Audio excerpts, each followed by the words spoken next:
My creatinine level was really high in my blood test. My doctor said kidneys might be failing. Yeah, so the same thing actually happened to me about 7, 8 years ago. I had a blood test, and my doctor was very concerned about my kidney health, and he even sent me for a scan. So the thing with bodybuilders is that your creatinine is always going to be high. Creatinine, not creatine. This is totally different. Creatinine comes with muscle breakdown. So the more muscle that you have, the more creatinine levels you're going to have in your blood.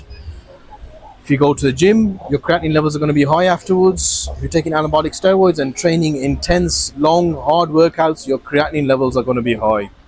And if you go to your doctors, they're always going to be concerned with that because they use the creatinine level to calculate your EGFR levels. And if your creatinine is high, that means with the calculation that they do, your EGFR levels are going to be really low and it's going to look like you're suffering from kidney failure.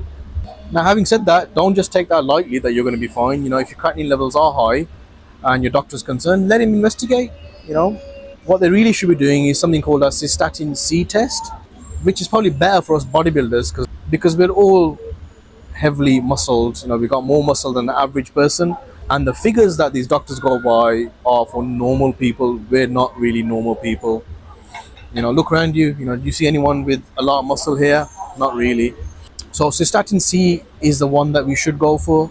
And if the doctors want to send you for a scan, by all means go for a scan. And that's going to give you that peace of mind that your kidneys are not actually failing and you just got more muscle than the average dude. But yeah, in general, anyone that's got more muscle is going to have higher creatinine levels. And if you've just trained or you trained the day before or even 48 hours before, your creatinine levels are going to be high.